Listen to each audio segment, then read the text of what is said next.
টলিউডের জনপ্রিয় সঙ্গীত শিল্পী অনুপম রায় ও গায়িকা প্রস্মিতা পালের সংসারে এসেছে নতুন অতিথি। বিয়ের 2 বছর পর পুত্র সন্তানের বাবা মা হয়েছেন এই সঙ্গীত দম্পতি। সামাজিক যোগাযোগ মাধ্যমে যৌথভাবে সুখবরটি জানিয়েছেন অনুপম ও প্রস্মিতা। প্রিয় তারকার জীবনের এই আনন্দের খবরে সহকর্মী ও অনুরাগীদের শুভেচ্ছায় ভাসছেন তারা। ভারতীয় গণমাধ্যমের প্রতিবেদন অনুযায়ী অনুপম ও প্রস্মিতা একটি বিশেষ কার্ড শেয়ার করে সন্তানের আগমনের খবর জানান। সেখানে তারা লেখেন, অত্যন্ত আনন্দের সঙ্গে জানাচ্ছেন তাদের একটি ছেলে হয়েছে। যদিও সন্তানের জন্মের আগে প্রস্মিতার মা হওয়ার গুঞ্জন ছড়িয়েছিল, ব্যক্তিগত বিষয়টি নিয়ে তারা কোনো মন্তব্য করেননি। অবশেষে সুখবর প্রকাশ্যে আনলেন এই দম্পতি।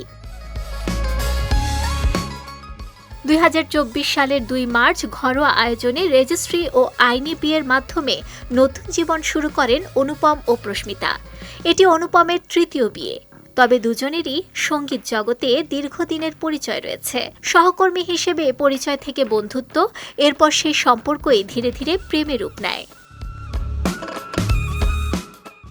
অনুপম প্রস্মিতার প্রেম ও বিয়ের মতো সন্তান আগমনের বিষয়টিও ছিল অনেকটাই ব্যক্তিগত। তাই পুরো সময় জুড়েই তারা নিজেদের ব্যক্তিগত জীবনকে আলোচনার বাইরে রাখার চেষ্টা করেছেন।